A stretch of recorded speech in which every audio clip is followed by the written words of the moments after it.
Friends, मैं आजाद sir आपका अपना YouTube चैनल आर्ट्स बाय आजाद सर में स्वागत है। जैसा कि दोस्तों आप जानते हैं कि मैं आप लोगों को क्लास 12th के लिए पॉलिटिकल साइंस और हिस्ट्री दोनों ही विषय पढ़ाता हूं और साथ ही साथ क्लास 11th का भी पॉलिटिकल और हिस्ट्री दोनों ही पढ़ाता हूं। कल हम लोगों ने वीडियो में बात किया था, यानी पिछली वीडियो में हमने बात किया था पॉलिटिकल साइंस का इंट्रोडक्शन आपको समझाया था। आज हम लोग दोस्तों पॉलिटिकल साइंस में इंट्रोडक्शन में हमने ये बताया कि क्लास 12 में कितनी बुकें पढ़नी है और उन बुकों में हमें कौन कौन से चैप्टर पढ़ने हैं, जिसमें से ये निकल करके आया कि पहला बुक जो है जिसमें हमें टोटल 7 चैप्टर पढ़ने हैं और इस 7 चैप्टर में से पहला जो चैप्टर है जिसका नाम है दो ध्रुवीयता का अंत, और इस दो ध्रुवीयता के अंत को अर्थ हमने समझाया था कि इसका नाम दो ध्रुवीयता क्यों पड़ा, और उसमें एक व्यक्ति का अंत हुआ जिसको हम लोग कहते हैं साम्यवादी व्यवस्था अर्थात सोवियत संघ का अंत हुआ। आज हम लोग सोवियत संघ के उदय के बारे में पढ़ेंगे। तो दोस्तों चलिए आज हम लोग बात करते हैं पॉलिटिकल साइंस में सोवियत संघ का उदय। ठीक है दोस्तों, चलिए सोवियत संघ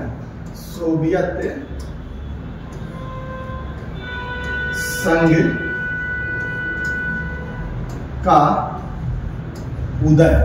सोवियत संघ के उदय के बारे में हम लोग समझने का प्रयास करेंगे और सोवियत संघ को ही हम लोग आज दूसरा एक संगठन के तौर पे कहते हैं USSR।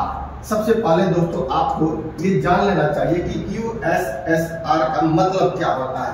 तो इसे हम लोग यूनियन ऑफ सोवियत सोशलिज्म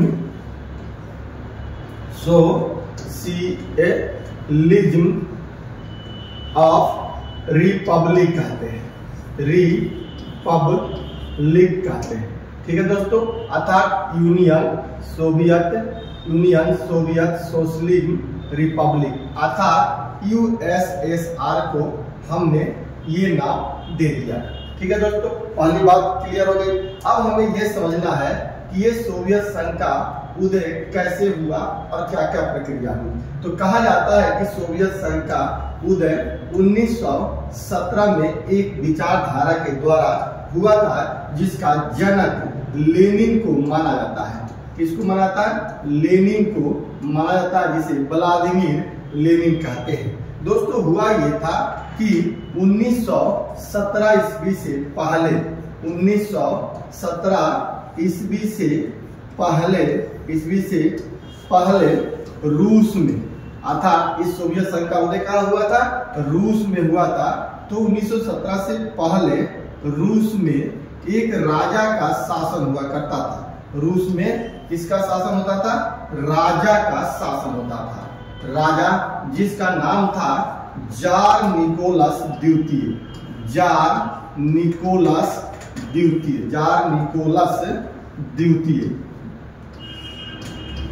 दोस्तों सर आप कहिएगा कि जार निकोलस का मतलब यहाँ पर क्या समझाने का है। तो दोस्तों हम आपको वो चीज बताने जा रहे हैं कि कैसे सोवियत संघ आया। तो रूस में जो राजा था वो एक जार निकोलस द्वितीय था जो पूंजीवादी व्यवस्था को मानता था, पूंजीवादी व्यवस्था को लेकर चल रहा था और लंबे समय से रूस में शासन करते हुए आ रहा था। ठीक है दोस्तों, अब जब ये शासन करते आ रहा था तो निश्चित तौर पे यह व्यक्ति एक तानाशाही हो चुका था और ये तानाशाही के साथ साथ रूस में असमानता को जन्म दिया था। किसका जन्म दे दिया था?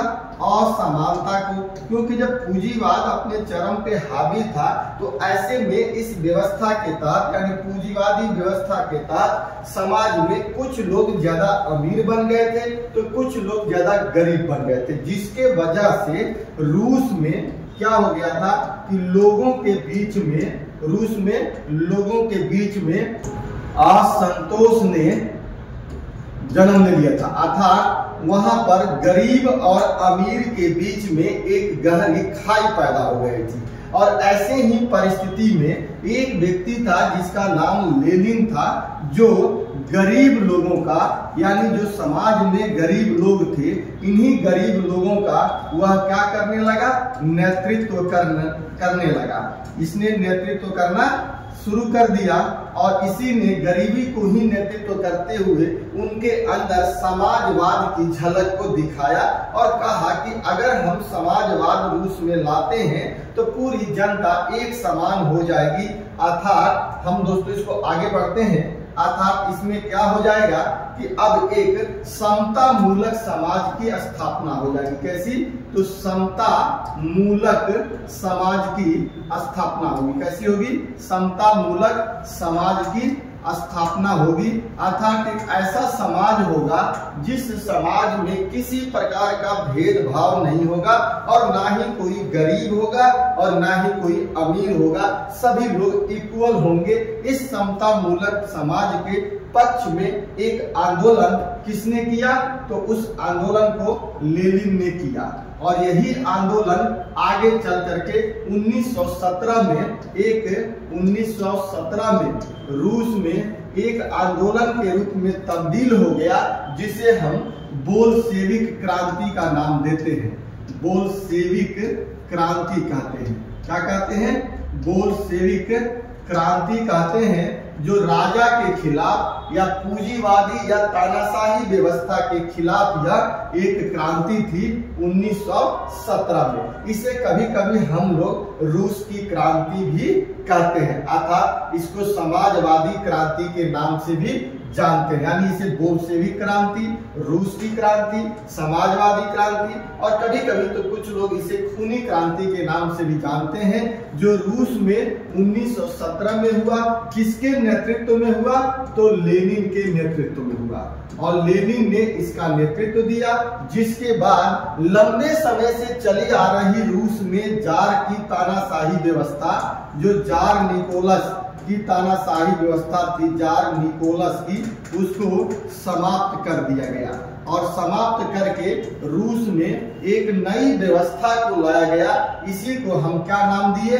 समाजवादी व्यवस्थावादी या साम्यवादी व्यवस्था का नाम दिया गया। और यही साम्यवादी का जो जनक कहलाया, वो जनक कौन कहलाया? लेनिन कहलाया। और लेनिन ने रूस में इस व्यवस्था को जन्म दे दिया और यही व्यवस्था जब आगे चल करके इसके साथ कई सारे लोग जुड़ने लगे और जुड़ते जुड़ते इसमें एक संगठन का रूप ले लिया। तो इसी के संगठन को हमने एक नाम दिया, जिसका नाम पड़ा सोवियत संघ। क्या नाम पड़ा दोस्तों? सोवियत संघ नाम पड़ा। और इस सोवियत संघ में टोटल देशों की संख्या 15 थी। कितने देश थे? 15 देश मिल करके इन्होंने एक व्यवस्था को जन्म दिया, जिसे सोवियत संघ या इसी को यूएसएसआर का नाम दिया गया, जो साम्यवादी व्यवस्था पर आधारित था। अर्थात पूंजीवादी व्यवस्था के खिलाफ एक नई व्यवस्था को जन्म दिया। इसको हमने क्या नाम दिया? सोवियत संघ नाम दिया, जो समता मूलक जैसी समाज को लेकर के चलने पर बल दिया। इस प्रकार दोस्तों हमने आपको ये सिंपल सी भाषा में समझाने का प्रयास किया कि सोवियत संघ का उदय कैसे हुआ। 1917 में रूस में जार निकोलस द्वितीय के खिलाफ लेनिन के नेतृत्व में एक क्रांति हुई। उसी क्रांति को बोल्शेविक क्रांति कहते हैं, जिसके बाद वहां पे एक नई व्यवस्था को जन्म दिया गया और वह व्यवस्था को लागू किया गया, जिसे हम साम्यवादी व्यवस्था कहते हैं। और इसका जनक या निर्माता या इसका नेतृत्व करता कहिए, जो भी कहिए, वो कौन बना? लेनिन बना। और लेनिन ने इस बात को रख करके वहां पर आगे बढ़ा और उसी के बाद वहां पर एक संघ की भी व्यवस्था हुई, संगठन बना, जिसे सोवियत संघ नाम दिया गया, जिसमें टोटल 15 देश थे और ये 15 देशों में टोटल 4 गणराज्य थे और ये 4 गणराज्यों के अंदर कई सारे देश थे जो मिल करके एक संगठन बनाए। तो चलो हम दोस्तों सबसे पहले देखते हैं कि वो कौन कौन देश थे। हम यहाँ पर एक डायग्राम समझते हैं। ये मानकर चलिए कि 15 देश हैं और ये 15 जो देश हैं, इसमें 4 प्रकार के गणराज्य थे और ये चारों ही मिल करके 15 देश बनते हैं, जिसको यूएसएसआर का देश कहते हैं। इनमें क्या था? पहला जो एक गणराज्य था उसका नाम था रूसी गणराज्य। क्या नाम था दोस्तों? रूसी गणराज्य। रूसी गणराज्य के अंदर टोटल मिला करके 3 देश आते थे, जिसमें से पहला देश का नाम था रूस। क्या नाम था दोस्तों? पहले का नाम था रूस, दूसरे का नाम था बेलारूस, बेलारूस, और तीसरे का नाम था यूक्रेन, तीसरे का नाम था यूक्रेन। अर्थात इस प्रकार ये 3 देश मिलकर के एक गणराज्य की भूमिका में शामिल हुए थे। दूसरी तरफ जो दूसरा गणराज्य था उसका नाम था बाल्टिक गणराज्य, बाल्टिक गणराज्य, बाल्टिक गणराज्य। अर्थात इसके अंदर भी टोटल 3 देश थे जो हमारे रूस से सटे हुए तीनों देश थे। और चूंकि वहां पे बाल्टिक सी है और उसी से इनकी सीमा लगती है, इसीलिए इनको बाल्टिक गणराज्य भी कहा जाता है। जिसमें एक देश का नाम था लातविया, क्या नाम था? लातविया। दूसरे का नाम था एस्टोनिया, एस्टोनिया। और तीसरे का जो नाम था उसका नाम था लिथुआनिया, लिथुआनिया। ये 3 देश जो थे दोस्तों, ये तीनों ही देश जो थे ये बाल्टिक गणराज्य के अंतर्गत आते थे। इस प्रकार 3 ये हो गए और 3 ये हो गए, टोटल कितने हो गए? 6 हो गए। अर्थात हम ये कह सकते हैं कि 3 + 3। अब आते हैं टोटल कितने, तो अब एक अगला जो गणराज्य था उसका नाम था बाल्कन गणराज्य। क्या नाम था? बाल्कन गणराज्य, बाल्कन गणराज्य। बाल्कन गणराज्य के अंदर टोटल कितने थे? 4 देश थे। इसमें कौन थे? 4 देश थे, जिसमें से एक का नाम था यूगोस्लाविया,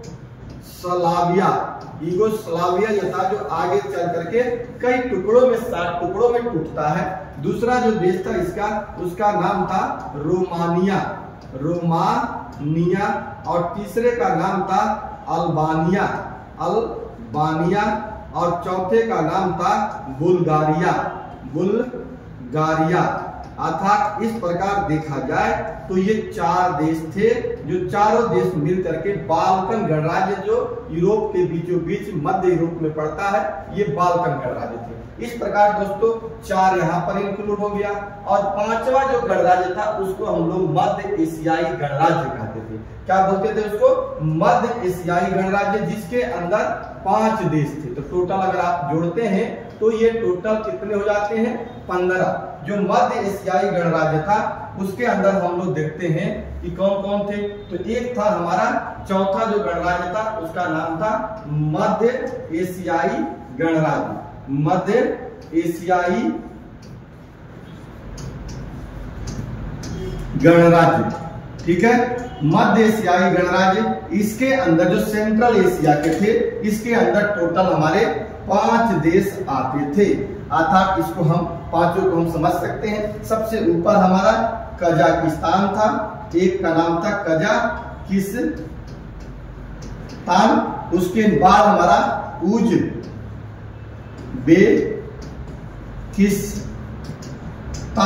उसके बाद तुर्कमेनिस्तान,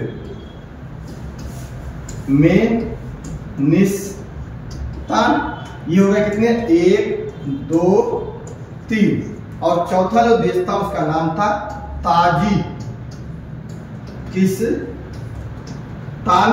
और 5वां जो देश था उसका नाम था, पहला कजाकिस्तान, उज्बेकिस्तान, तुर्कमेनिस्तान, ताजिकिस्तान, और एक था किर्गिस्तान, किर्गिस्तान।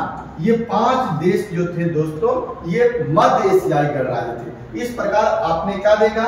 3 रूसी गणराज्य, 3 बाल्टिक गणराज्य, 4 बाल्कन गणराज्य, 5 जो थे वो कौन थे? मध्य एशियाई गणराज्य। और टोटल मिला करके ये 15 जो गणराज्य, 15 राज्य थे, यही मिल करके एक संगठन बनाए थे जिसको हम लोग क्या कहते हैं? USSR कहते हैं।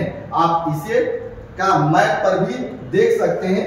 ये है जो आपके टोटल 15 गणराज्य जो है ये यहाँ पे आपको देखने को मिल जाएंगे।